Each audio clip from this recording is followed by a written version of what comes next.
Welcome back to another UST podcast with Cale Miller and Brett Violett. Um, so basically, this entire episode is going to be about the free agency, NBA free agency, and also recent news. I don't really want to mention our first topic yet, but we'll get in that in here in very shortly. A lot of free agency moves going on. We're going to talk about that. Going to go into kind of the Bronny and the draft a little bit, the situation the Lakers have. And then first, let's talk about the NBA Finals. The Celtics finally did it. Brett, show them the shirt.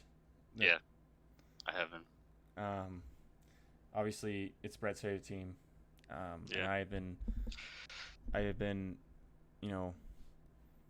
hating the Celtics for 10 years because Brett has been my friend for that long.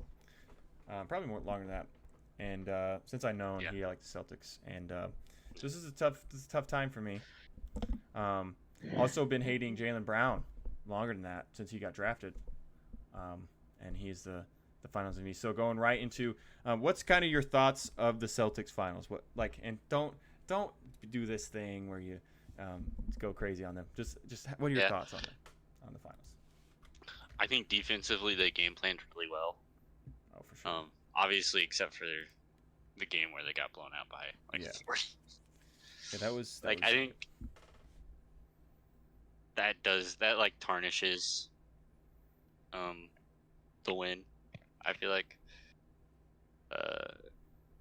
just like you beat them in 5, but also they absolutely whooped your ass one game. Yeah, like it wasn't. But so I don't know. It's kind of weird. Right, and you watch all the other games, like the Mavericks just didn't have it. Like the Celtics did, and the Celtics just 89 points, 98 points, 99, 88, and all the other games besides that one blowout. Celtics can play some freaking defense. I about said that word, but can play some fucking defense. So, and that's how you like. That's the only way to put it. They played such good defense. And I mean, I feel like you rarely see teams like say, "Oh, we're gonna try and do this," and then they actually go and do it. Right. You know what I mean? Like the corner threes was such a big threat, and like the lobs, they were playing drop defense, drop coverage on all those pick and rolls. Yep. And they just weren't helping on the corners. So it kind of just completely destroyed Dallas's offensive rhythm and what they had going for them in previous series, which also you look at it and it's like they're so easy to stop. Why didn't other teams just do that? Yeah, I was kind of confused when, we just do drop coverage and then play against the corner threes. I'm like, why hasn't any? I felt like I could have made that game plan when I was watching. You like the entire season, the highest player to get drop coverage on was Luka Doncic. I'm confused why no one else did that during the playoffs, or they didn't watch film. That obviously they watched film, but it'd be like, what was the decision not to play drop coverage against him, and to make him beat you himself? And like you said, the corner threes were taken out.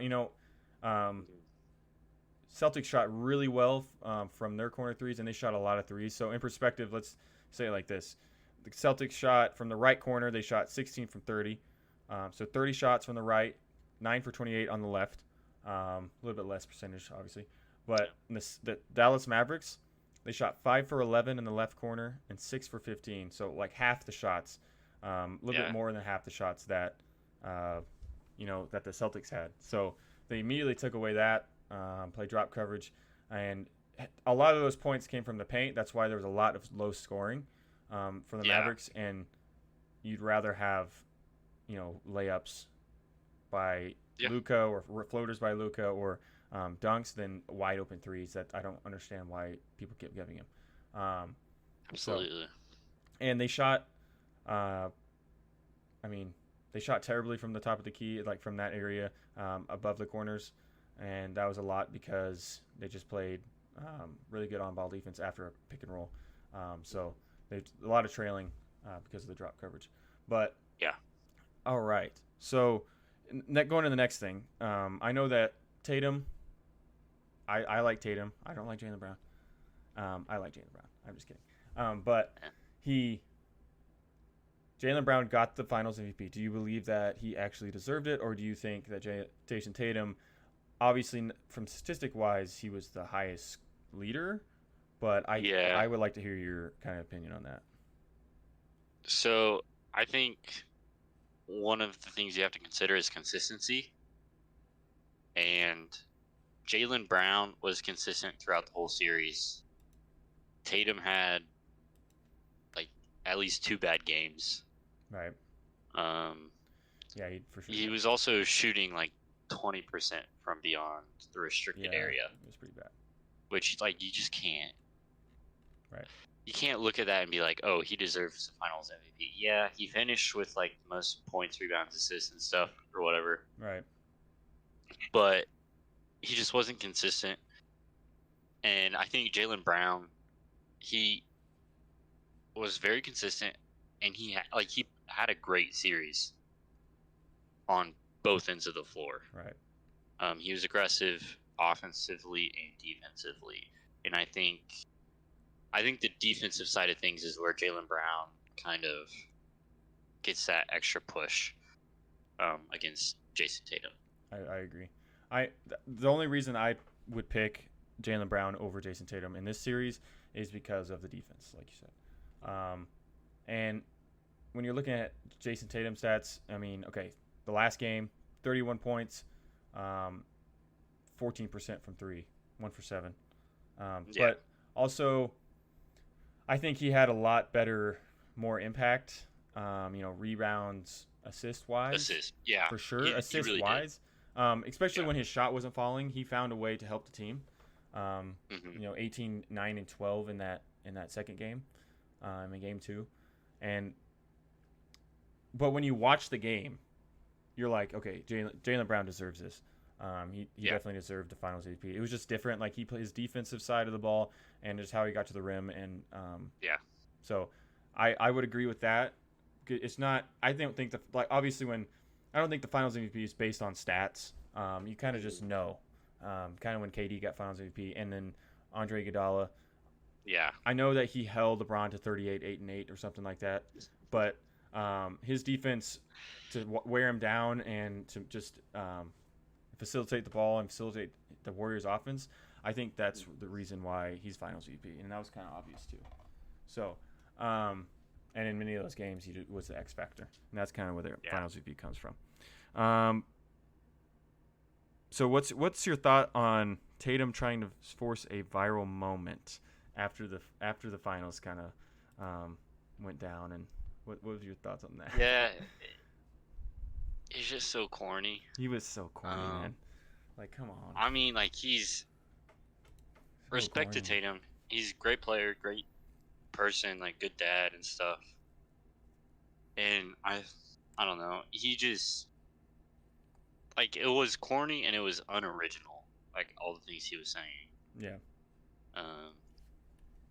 Like the "We Did It" video. Like, he's trying to look like he's trying to look like KG, and then says something about Miami. I'm like, yeah, dude, just shut up. You're gonna make yourself. The internet's gonna hate you. Like, I will say the one thing the one video or moment that was kind of viral is the I guess we'll never know. Like that one, I don't blame him for that one. That one wasn't right. But the picture with the trophy and stuff, he was just trying to copy a bunch of stuff and just let it happen. And I was like, I didn't know that Jason Tatum was so corny. I thought he was a cool guy. I think he's trying way too much. But it just seemed out of character. It was really weird. All right, moving on from the finals. We're going to go into the NBA draft. That kind of happened, and it was just a lot of stuff going on. Who's your biggest winners of this just nobody draft, and who's your biggest losers? You're gonna hate this.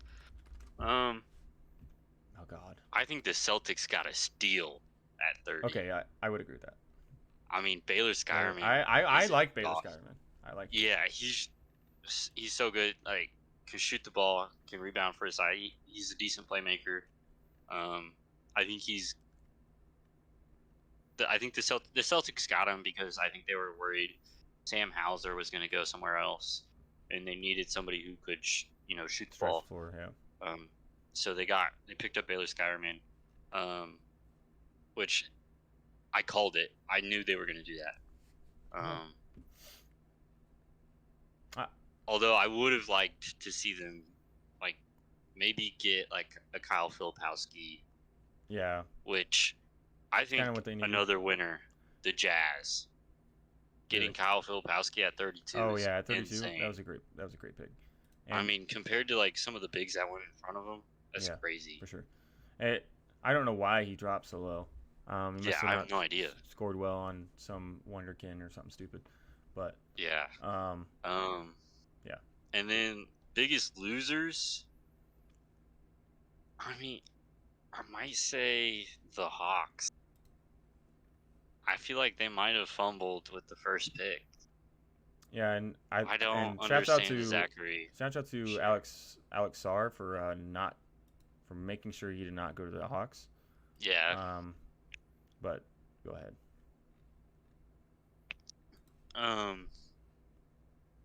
I also want to say another winner I think is the Spurs. Yep. You got Stephon Castle and then you got 2 future first round picks. Yep. And that's a good move. Yeah, that's gonna be my first winner is the San Antonio Spurs. Got your guy Stephon Castle, the guy that you like so much. Yeah. And I mean, I would have liked for them to keep Rob Dillingham, but two first round picks for the same position you just drafted for. That's fine. And then especially because they signed Chris Paul too. Yeah, so it was kind of like, okay, we can pick this player because Minnesota wants this player, so we can just make an easy trade. And then they also got Johnny Furphy. I don't know if you know a lot about him, but 6'8" from Kansas. He can shoot the shit out of the ball. I don't know exactly how well he shot, but he was kind of like Christian Braun. He's kind of like that kind of player. Grady Dick. He shoots like that. Those types of Kansas players that they get. I think he was a great pick. I did not know that he was 6'8". So that also adds. He's kind of bouncy too. Yeah, and he can shoot the leather out of the ball. And then also, kind of on the flip side of that trade, I like Minnesota going up and getting Rob Dillingham. I think adding an extra, his defensive prowess is not going to help, but they already have really good defensive players. Exactly. Number one defense in the playoffs, number one defense in the NBA. So getting another offensive player that can maybe come off the bench or play in a 2 spot with Anthony Edwards. And just add another like 15 points. Someone like Lou Williams. That's who he kind of reminds me of. Someone that can go get a bucket whenever.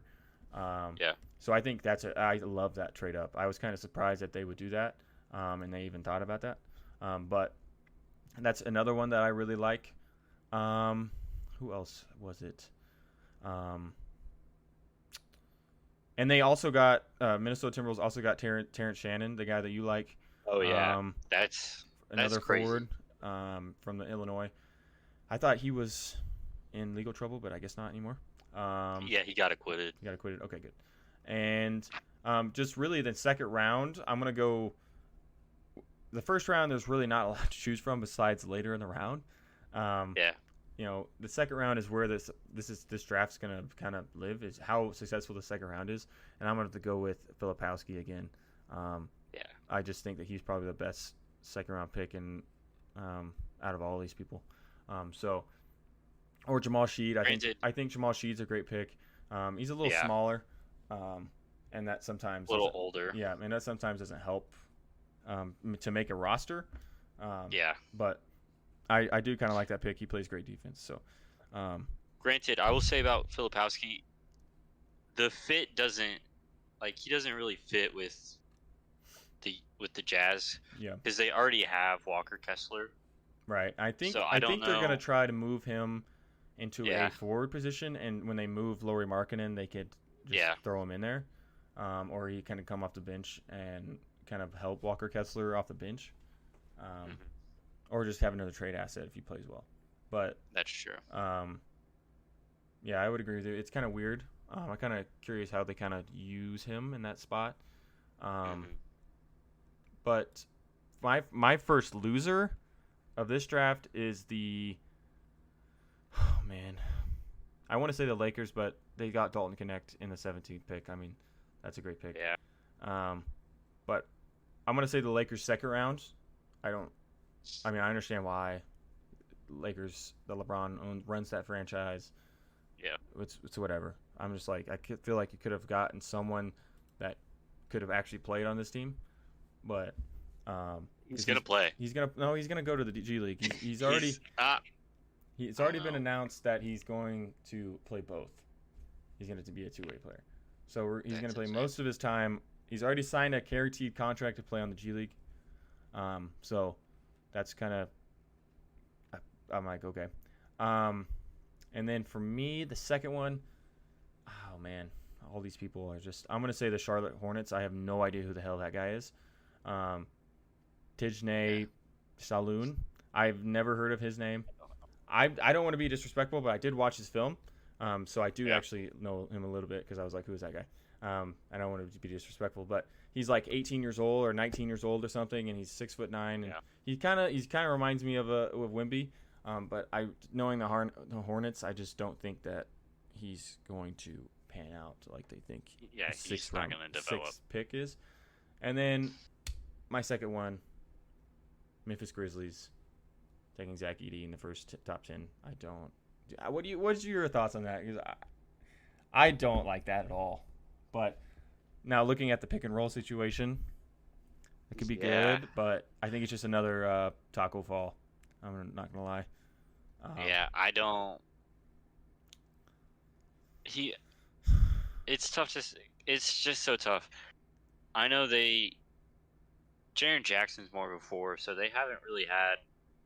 I mean, they had Xavier Tillman, Steven Adams, and he was solid. But Steven Adams has always been hurt. Yeah, since they got him. So they haven't been able to rely on him consistently.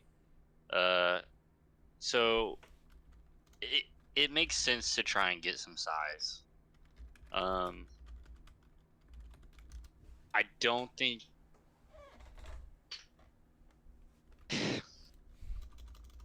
I don't feel like he really fits the Timberwolves.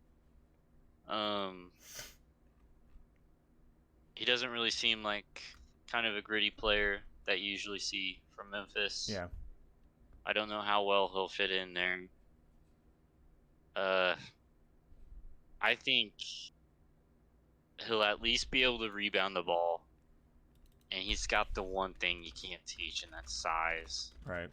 So it makes sense, but there's so many better players, I feel like, that were still on the board. Like a Kyle Filipowski. Yeah. Or just someone that, I mean, they have Desmond Bane, he can shoot. Yeah. So I understand where they're coming from. They needed a center. Yeah. But I just don't think he was the guy to get. Yeah. They maybe could have traded that pick or moved up. Probably should have. To get another forward or something. Like Donovan Clingan. Yeah, someone like that. I mean, that was up 2 spots. Yeah. He was probably the one guy that I would have got in that draft as a center. Because he's established. He's got size. He can make floaters, turnarounds. He can work in the post. He can run play. You can run plays for him. Get him the ball.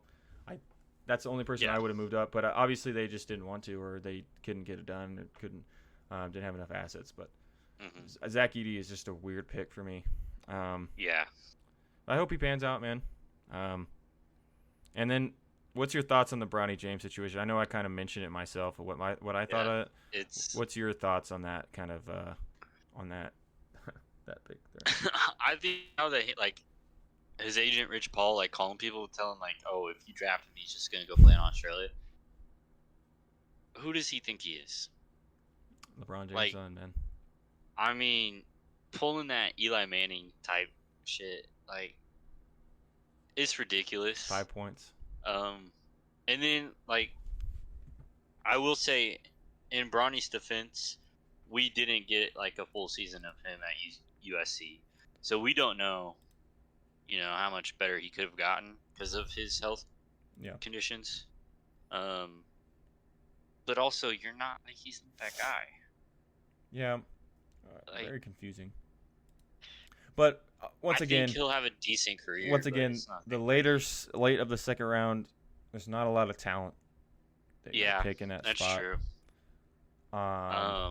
But I would like someone to come off the bench out of that spot. Like there were some undrafted guys who kind of like probably deserved that more, like DJ Burns from NC State. Right, 100%. And they could have used someone like DJ Burns. Yeah. Even though they need someone to shoot the ball, we could talk about that But later. I mean, good for LeBron for being able to like provide for his kids, I guess. Right. I hope he pans out. I don't think he's gonna play at all. Yeah. Not even once. But I mean, hope he gets some time in the garbage time. Yeah. Going into the offseason, kind of Pelicans and Hawks trade. What's your kind of initial thoughts on that? Do you like that trade, or do you not like that trade? What's kind of thoughts on it? I think it was pretty solid. I think reliable guard play. Pelicans are getting reliable guard play. I don't feel like they gave up anything too crazy. Yep. They gave up Larry Nance and some picks. I think DeJounte's, he can give you like 20. So, I think he'll play well with Zion. I probably wouldn't have made that trade until I knew what was going to happen with Brandon Ingram situation. Just because I don't know, it doesn't make a whole lot of sense. Yeah, I like the trade. Yeah, it was like I don't have anything against the trade. I think they probably should have waited. Because even if you get DeJounte, but then if Brandon Ingram just leaves, you're kind of in a hole. But I also it doesn't make a whole lot of sense for Atlanta. I guess you're getting draft capital. And a little bit of a younger player, and E.G. Liddell, Larry Nance, someone of. Yeah, that's true. I mean, I do like the first 2 first-round picks for that. They got a lot out of him. Yeah. But I like the trade. I don't know why that didn't work out in Atlanta. Yeah, I have no idea. Maybe just too much. I've kind of figured out that a lot of two really good guards is kind of hard to keep up in the NBA. You need someone like the Mavericks.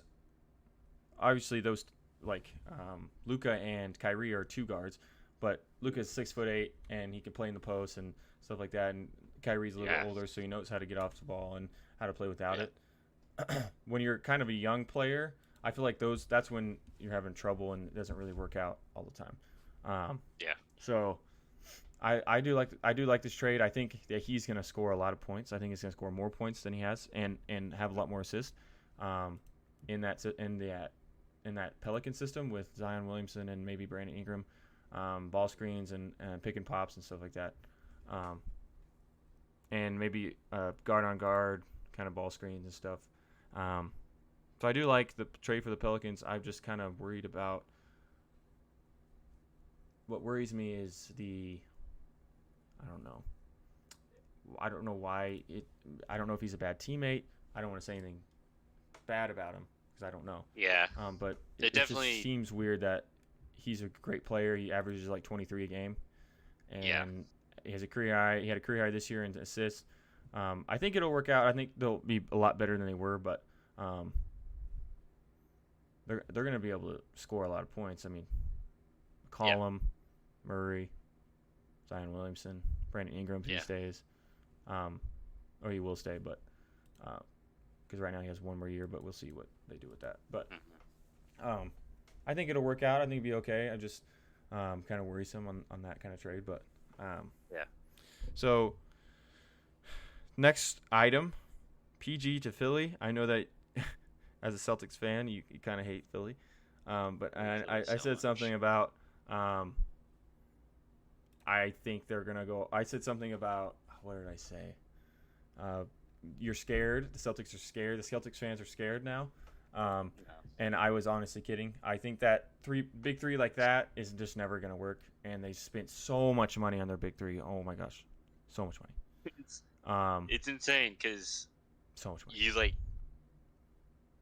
your current your previous roster had a tendency to not perform in the playoffs, Yeah.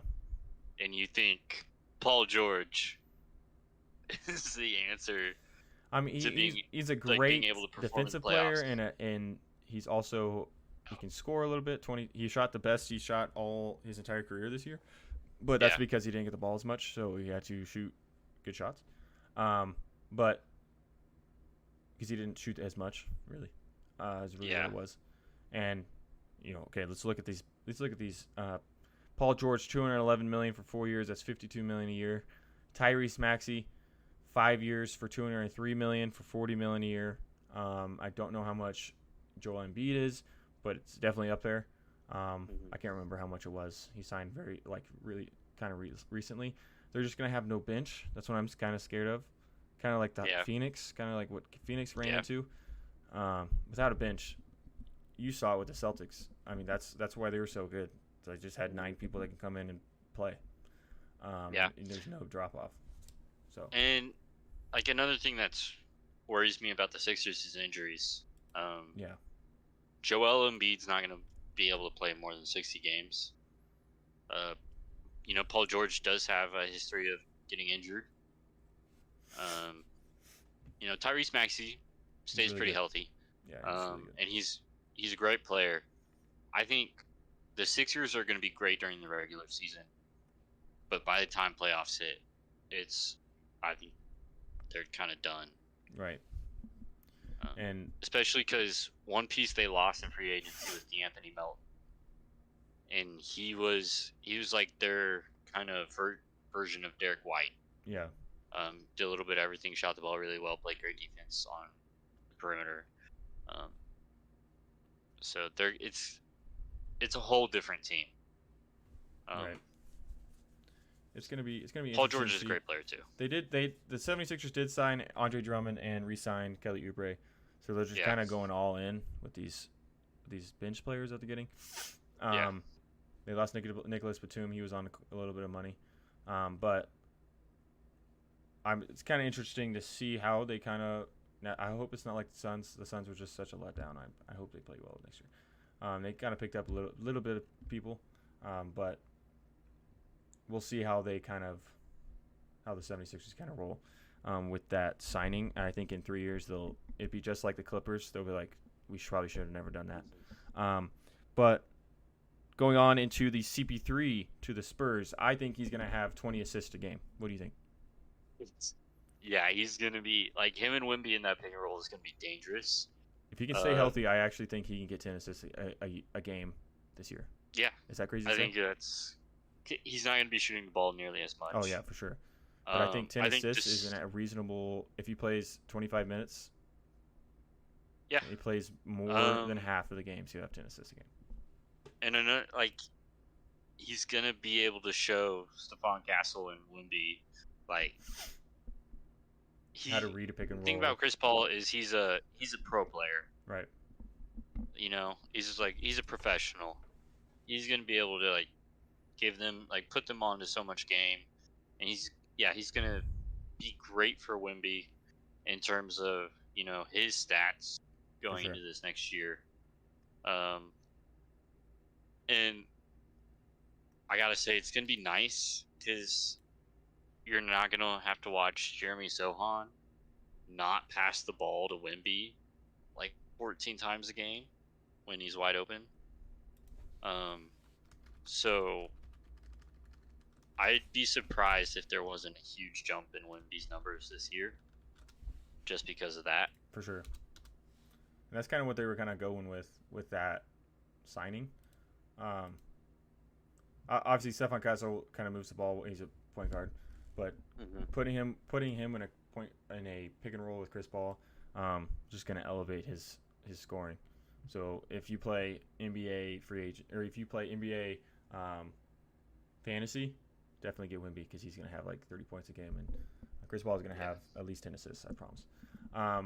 And then moving on to the Hartenstein to OKC, I love this signing. Maybe not the money. The money's that's very high. He's actually making more than Jalen Brunson average now. Go get that bag though. And he played really, really well in the playoffs. He played really well all year, and he kind of showed the difference he brought to the team. And for the OKC, this team is scary. They are scary. Yeah.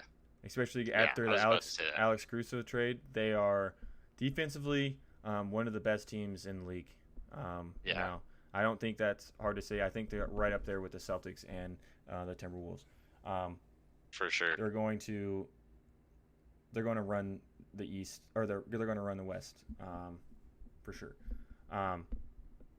They're scary.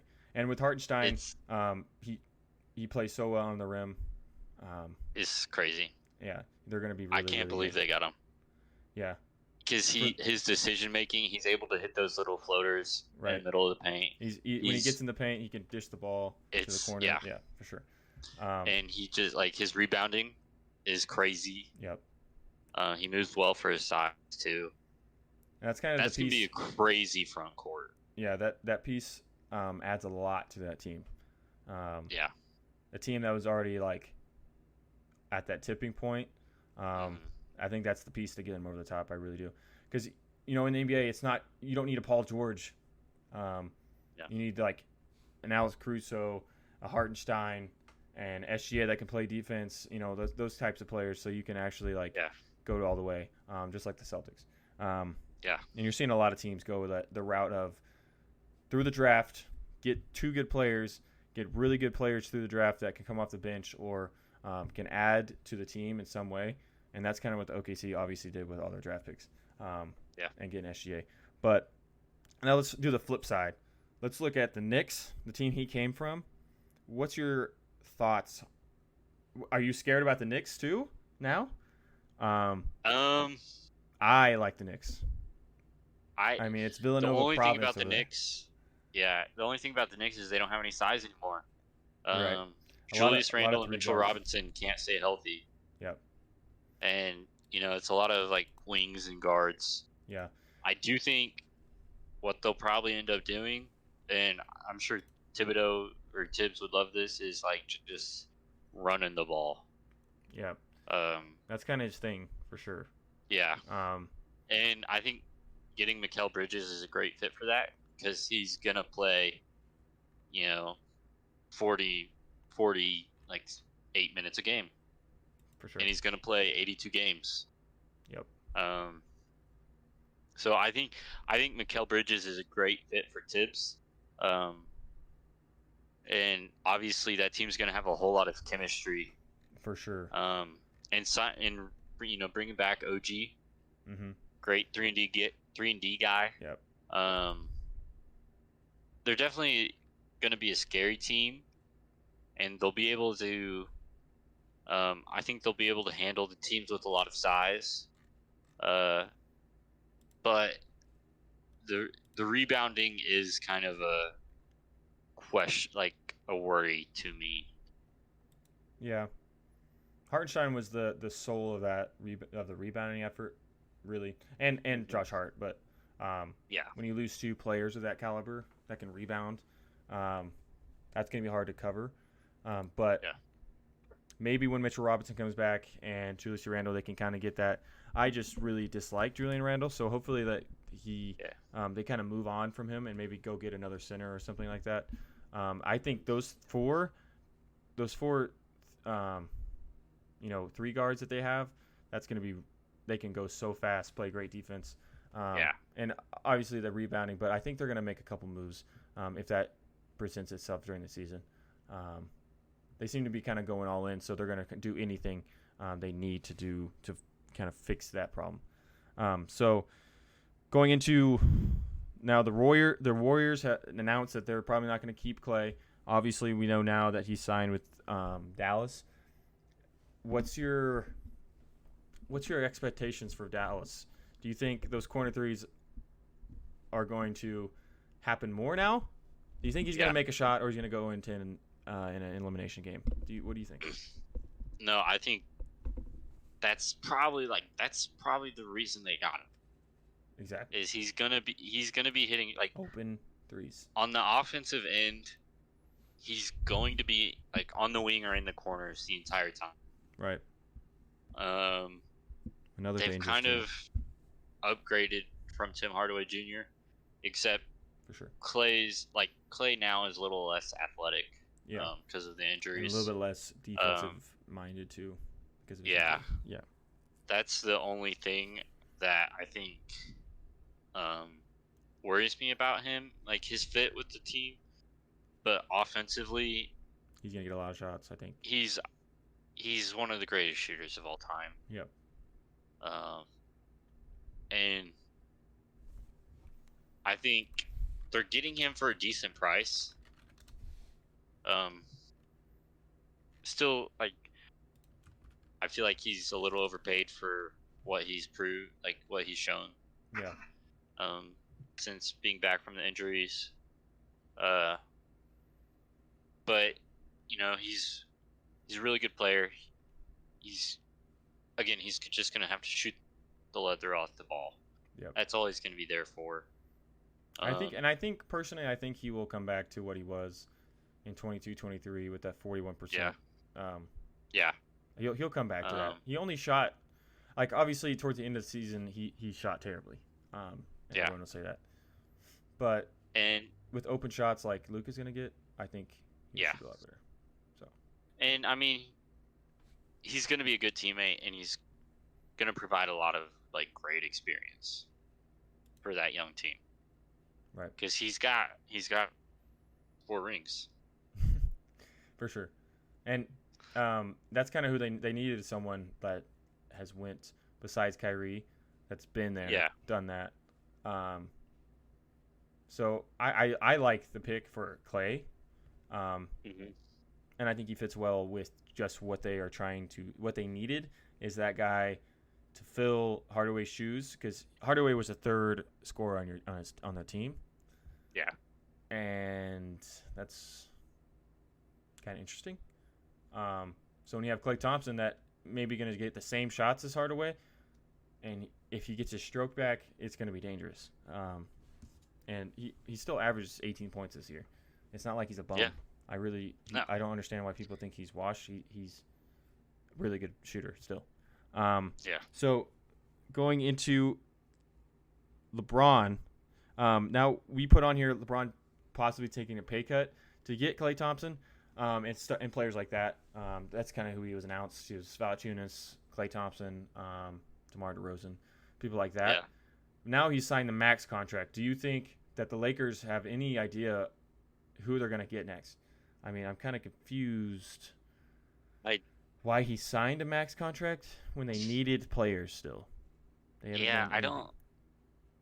Maybe LeBron just doesn't understand what a pay cut means. Right. I don't know. He still signed a max, and he was like, he's getting these paid 3 more players now. Right. I'm really confused there. Yeah. But especially because, like, I mean, you're LeBron James. You don't need the money. You're almost a billionaire. Yeah. Like, I don't know.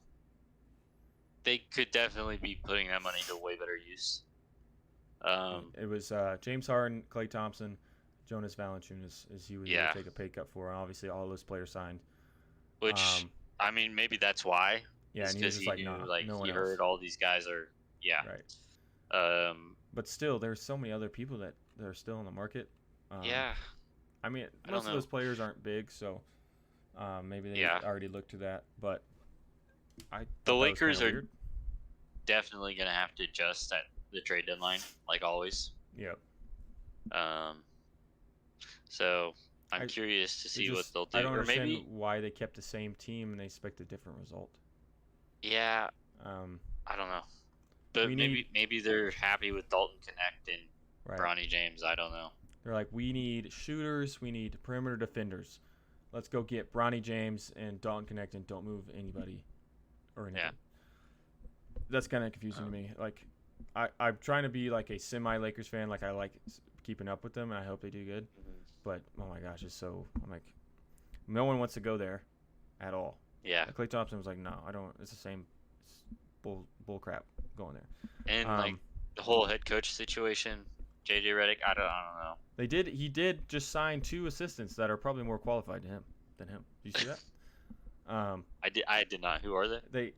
He was from the Trailblazers, and then someone from Oh, maybe I did see that. the Knicks. I don't remember their names, but I just remember their face. Yeah. And what team they were on. But 2 assistant coaches. They used to be head coaches, and they came down assistant, and then the Lakers just signed them. It's gonna be exactly like the Suns. Yeah. For with Steve Nash. Yeah. It's I'm kind of JJ Redick knows ball. Yeah. But so does Steve Nash. But from what we're seeing, I think LeBron is the actual coach and the GM, and so it really doesn't matter who is at the level. Yeah. So like all of the clips I've seen of JJ, like I don't know, he just doesn't look comfortable, and it kind of looks like it's just fake. Right. Like it doesn't look right. Man, I hope. But also, I don't understand. I hope he pans out. It's kind of weird. Yeah. I don't know. Like he was doing so good at like the media stuff. Yeah. Like he was killing it. Now he's gonna take on this job. This is the hardest job in sports. And in the NBA, if he for doesn't sure. do well, this year, he's done. He's probably gonna be gone. Right. I mean, Steve Nash. Was just, I don't know, it's so stupid. Right. Steve Nash got fired like instantly. Yeah, and with the Lakers, that like I was saying, it's the hardest job in the NBA, being the Lakers coach. You have to win a championship, and you sometimes playing with LeBron, you win a championship and you can still get fired, or you go to the finals, you can still get fired. That's another thing, is he's coaching a guy he has a podcast with. Yeah. I mean, what's that dynamic gonna be like? I think it's just gonna be player coach. LeBron's the player coach. JJ Redick kind of runs the practice. And like I have no hate against JJ. Injuries. Yeah. Oh yeah. 100%. I know that JJ is a really good player, a really good basketball mind. If you listen to his podcast, it breaks down everything. He's a genius. I'm just interested to see how that, like you said, how that dynamic is going to work with those two. And like I think he coaches anywhere else, it's like he'll be okay, but right. LA is just, that's going to be tough. Hopefully he does really well. But it's going to be a tough situation if they don't do well. And it's not starting off well, not getting some bench players, man. You just need some shooters. Like Hardaway would probably have been a really good spot for him. Yeah. But LeBron only said 4 players. We need shooting. We need these players. We need defensive. But they're trying to get DeMar DeRozan. I'm kind of confused. I think that's it for today. So that's going to wrap up the USD podcast, the NBA special. A lot to talk about. A long podcast today, about 43 minutes. Hope you guys have a good night or day whenever you listen to this, and we'll see you in the next one.